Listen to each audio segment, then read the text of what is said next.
Another gorgeous piece from our friends at Meze. And this one, not too spendy. It's the 99 Classics, the Meze 99 Classics. Yeah, these have been around for a while. I'm finally getting a chance to put them on my head and give them a listen. And apologies to the kind folks that loaned me these. I've had them for entirely too long, but it's been a busy summer. Anyway, here we are. Beautiful walnut cups. Nice little gold trim. It's all, pleatherette here, but it's nice. It feels good. The pads are squishy and soft. These things weigh like nothing. They feel super light in the hand, and they're stylish and they're sexy for, I believe $309, somewhere around there. Don't quote me on that.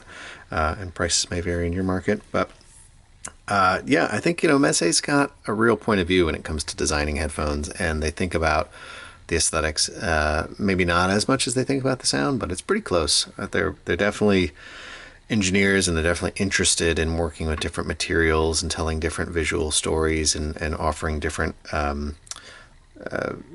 sort of configurations between beauty and performance and cost. And I really enjoyed that their line is so diverse in that.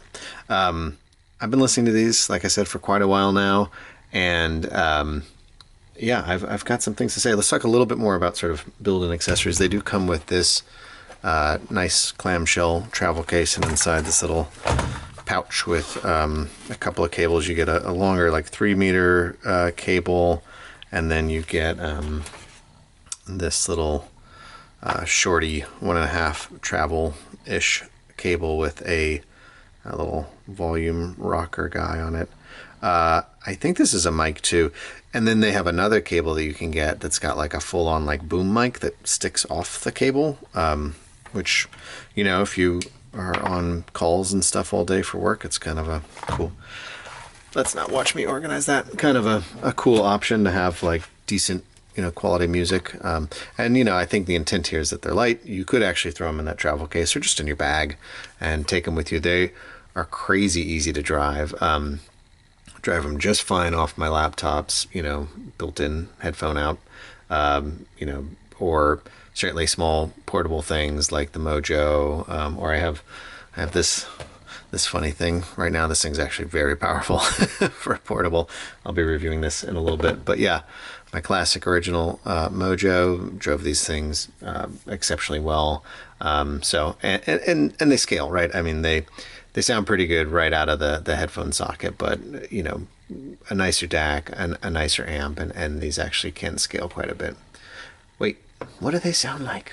Tell us what they sound like.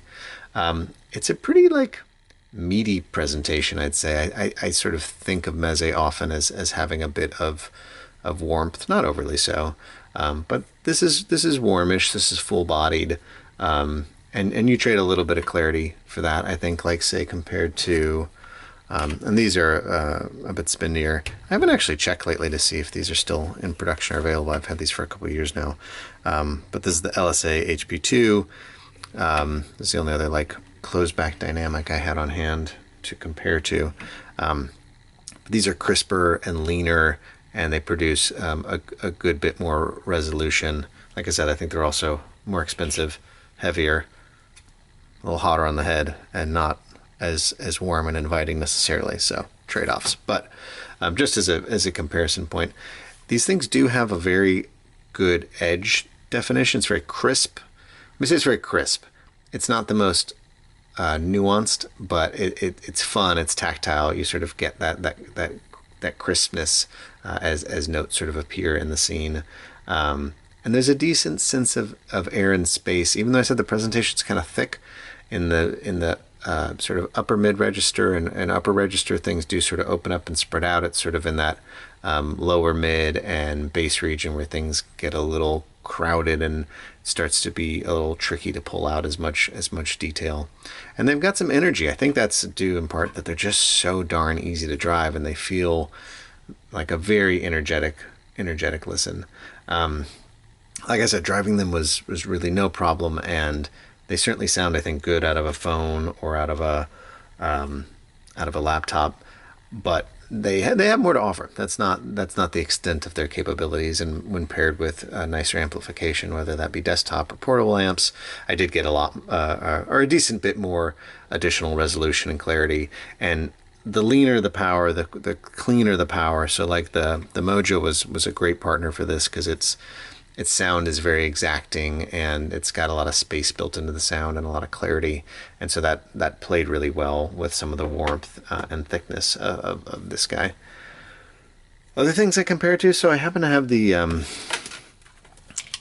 Alba still with me, which I reviewed a little while back, and I thought that'd be kind of funny to compare Meze on Meze. Totally different form factor, right? So if you're like, I'm not an in-ear person, I don't want something stuck in my ear all day, then this is sort of a non-starter comparison. But if you're like, hey, what I'm looking for is good sound that's reasonably portable and reasonably priced and reasonably easy to drive, this actually is kind of an interesting comparison, and you like that sort of house Meze sound. I'd say how these two sort of compare is the 99 Classics are actually easier to drive a little bit. Unsurprisingly, they're more spacious in their presentation, and they do have that crisper edge definition. And then the Alba have sort of a fuller tonality. And I know that I said that the Classics have sort of a thicker, warmer, rich presentation, but the Alba have more like meat on the bone to the actual note, sort of that lit from within, that body from within, not just sort of a thick wall, but more, each note has more weight inside of it. More fluid, a little more grace to them, a little less energetic, a little more engaging to my personal taste. But I'm also not like an in-ear guy. I don't really like to wear these for extended periods, so I would be torn if you're like, pick one of these and only listen to it. I will say they're I guess over the ear, but they're really on ear. I don't have terribly large ears, and they are still resting on my ear, which is not my favorite comfort wise. I know there's lots of headphones in that space and people like them, but if that is not something that you're comfortable with for long periods, then just be aware that like this cup size, it's hard to tell from photos. These things actually, I think, are smaller in real life than I thought they would be based on the photos. And they feel like they're so light that you like start to question the build. You're like, how can these be so light when I'm looking at wood and metal? But they have done it somehow.